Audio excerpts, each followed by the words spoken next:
Welcome to my channel, fellow crime enthusiasts, to the first episode of True Crime Chronicles. I hope everyone has had a great day.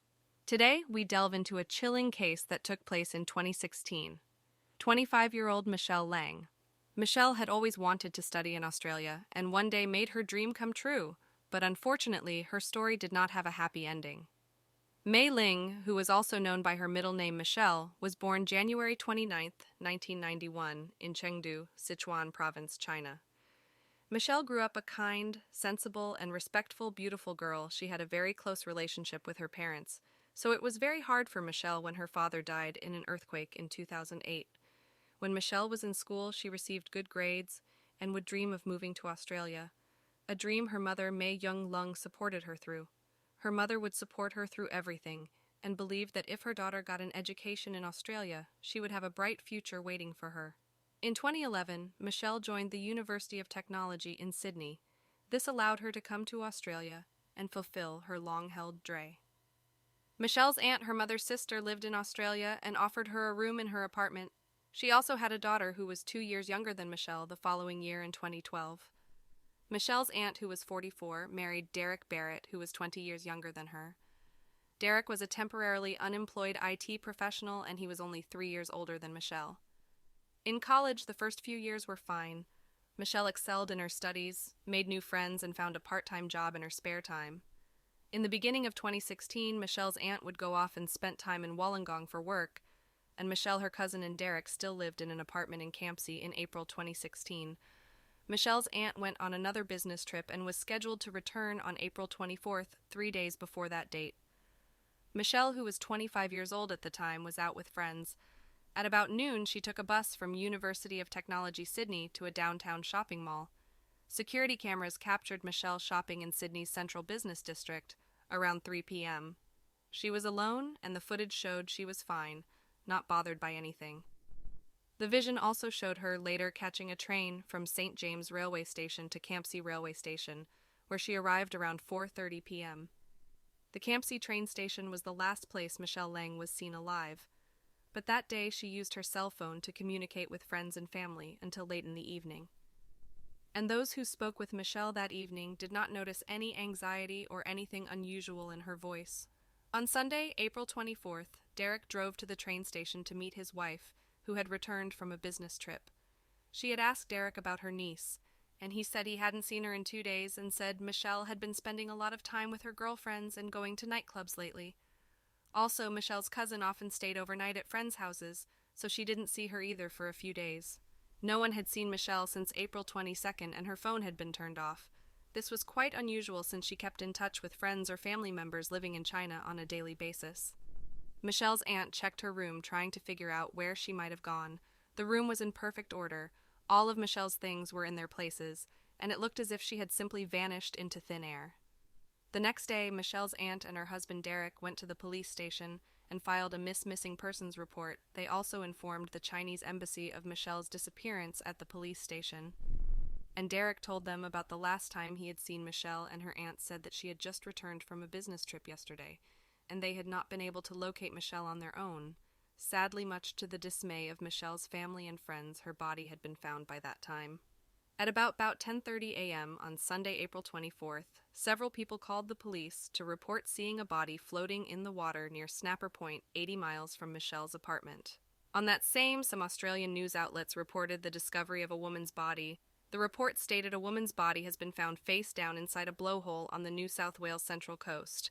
Police said they were treating the death as suspicious, and yesterday established a crime scene at Snapper Point in the Munmora State Recreation Area, located near Mooney Beach between Gosford and Newcastle.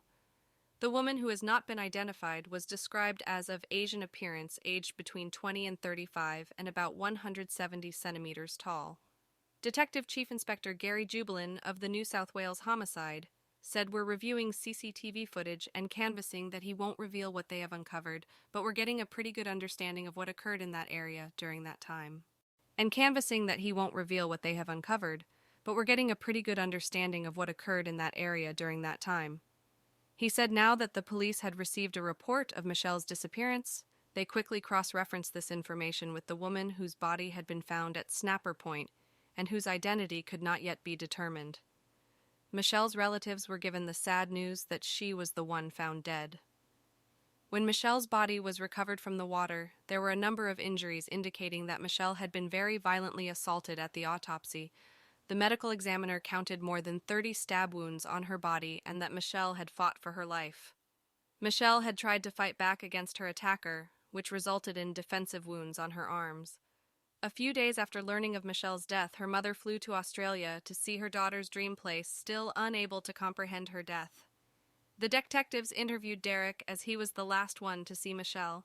He has stated that the last time he had seen Michelle was on the evening of Thursday, April 21st. During dinner afterwards, they watched a movie, and then Michelle went to sleep in her room on Friday, April 22nd. When he woke up, Michelle was no longer home. He woke up late, so it was not unusual for her to have already left, according to him, when he went to bed. Michelle had not yet returned, so he thought she was out somewhere having fun with friends. The next day he woke up late again, and Michelle was still missing. He didn't know if she was coming home, so he texted her asking where she was and if she was okay, but the text went unread. Michelle's aunt told the detective that she checked Michelle's Facebook messages on her laptop and learned that her niece had recently dated an Australian guy, and said tellingly, "I've seen pictures and he has golden hair, pale skin, and fierce eyes." Therefore, the police assumed that Michelle had gone on a date with a man she had met online. However, that version was soon pushed to the back burner. In fact, investigators already had a suspect involved in Michelle Lang's death, Derek Barrett, the last person to see her alive. The police were skeptical of his stories about waking up late and therefore not seeing Michelle. They called him in for questioning and began asking him questions about his relationship with Michelle, asking him to recall the last time he had seen her, and so forth. Derek then refused to answer the questions and demanded a lawyer, at which point he was informed that he had been arrested as a suspect. The fact is that investigators checked his cell phone signal and learned that he had been in the same area where Michelle's body was found on April 24th. This information contradicted his statement in which he claimed he had not visited the Snapper Point area that day. Police also obtained camera footage that showed a car matching the description of his car in the early morning hours of April 24th near Snapper Point. However, the image was blurry and Derek began to claim it was not his car. Derek was also caught on CCTV footage paying for gas and buying drinks at a gas station on his way to Snapper Point. The image is of good quality and leaves no doubt that it is Derek. When investigators confronted Derek and told him he was lying about what he was doing on April 24th, he began to claim that he had memory problems and could not remember certain periods of time because he often used illegal substances. Detectives seized Derek's cell phone and turned it over to specialists for analysis and recovery of previously deleted data. When the data came back, what was found on the phone left no doubt that Derek Barrett was not only involved in Michelle's death, but had an unhealthy interest in her, and his own stepdaughter was also the object of his lust. A 15-minute video shot in September 2014 shows his wife's daughter, his stepdaughter, taking a shower. What a piece of work. I mean, this guy is so disgusting. Derek set up a hidden camera in the shared bathroom, hiding it behind toiletries. And in another video, investigators saw Derek enter his stepdaughter's room while she slept, stand next to her bed, and engage in self-satisfaction. Once Michelle came into the picture, Derek had shifted his interest from his stepdaughter to Michelle. Phone experts were able to recover a half-hour video showing Michelle taking a shower, and another video showed Derek satisfying himself by standing next to Michelle's bed while she slept. Derek's phone also contained images taken just before Michelle's death.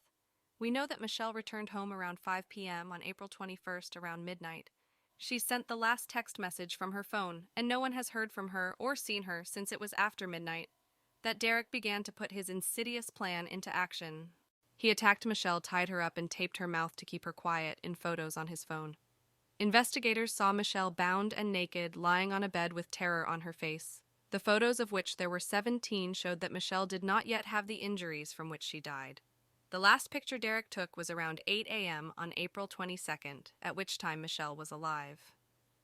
At about 4 p.m. that same day, Derek's stepdaughter returned home. The young woman was unaware that her cousin was lying tied up in the next room. When questioned by investigators about that day, she said she had been home for about 3 hours before she left again. She did not hear Michelle call for help. Experts were unable to determine the exact time of death, so it is not known if Michelle was alive at the time, but it is known for sure that she was still in the apartment. The next day, on April 23rd, Derek left the apartment 4 times to take out trash bags. This was caught on surveillance cameras. Supposedly, Michelle was already dead by this time, and Derek was cleaning the house. Around 3:19 a.m. on April 24th, Derek drove to Snapper Point. On the way, he stopped at a gas station where he bought drinks and filled the car with gasoline. Upon arriving at Snapper Point, he disposed of Michelle's body and took some pictures. So around 9 a.m., an hour and a half later, police received a report from eyewitnesses who saw the body in the... Derek Barrett was indicted on 27 counts, including charges of unlawful imprisonment, secret videotaping, and taking the life of Michelle. The trial began in October 2017. During the trial, Derek began to complain about a difficult childhood, being bullied at school. "I'm sorry, I don't believe that a difficult childhood can be an excuse for their abusive actions and murder." During the trial, Derek was examined by a psychiatrist who concluded that he could be held fully responsible for his actions. And the psychiatrist testified that Derek told him, "I lost everything because of a stupid weekend." Derek wrote a letter apologizing to his wife and Michelle's family, specifically stating no words can begin to describe the emotional pain he has caused them and the family, that he can only imagine what they must be going through from their loss every moment of my life, stating he wished he could go back in time and take back that day. In Michelle's mother's victim impact statement, Tam May Jong asked the judge to sentence this vicious, malicious torturer and cold-hearted murderer to life imprisonment. In December 2017, Derek pleaded guilty and was sentenced to 46 years in prison, with the possibility of parole after 34 years and 6 months. During the sentencing, Derek sat with his head down and barely reacted. He was supposed to be eligible for parole in 2050, but circumstances changed. Will get to that in a moment. After the sentencing, it is understandable that Michelle's family was not happy. Michelle's family asked the judge to sentence Derek to life in prison, so they were not satisfied with the sentence. I really wish this is how the story ended, but sadly the story doesn't end there. Another event occurred that put him back in the courtroom and caused further suffering for Michelle's family 4 years after the crime. A woman found a USB drive in the hands of her elderly mother, who suffered from dementia. The elderly woman was not related to Derek and lived about 6 miles from where he lived before his arrest in 2016. Because of her memory problems, she couldn't remember where she got the USB drive, and to this day it remains a mystery. But her daughter decided to insert the flash drive into her computer to view its contents. The video she saw shocked her, and she immediately called the police. The investigators identified Derek, who repeatedly gratified his desire and treated Michelle not as a person, but as an object in the videos. The footage was taken on the 22nd and 23rd of April, 2016. The investigators stated that Ms. Lang's personal integrity was cruelly defiled by an offender who took pleasure in hurting, humiliating, and degrading her. The police statement said the discovery of the new videos was reported to Michelle's mother. This caused her further distress, and she said when the police informed her of the contents of the videos, she began to faint. Derek set up 2 video cameras in Michelle's room to record what he would do from different angles. The Supreme Court Justice Helen Wilson, who gave his original maximum sentence of 46 years, told the court that had she known the full extent of his crimes in 2017, she would have sentenced him to life in prison. Judge Wilson described the disgusting details of the 9 videos found on the USB drive. A compilation of the videos provided by police was about 60 minutes long and began with Barrett entering Ms. Lang's bedroom. Plainly, she was both shocked and alarmed by his entry into her bedroom and did not want him there. Justice Wilson said that he intended to relive that enjoyment later. Is clear from the recordings.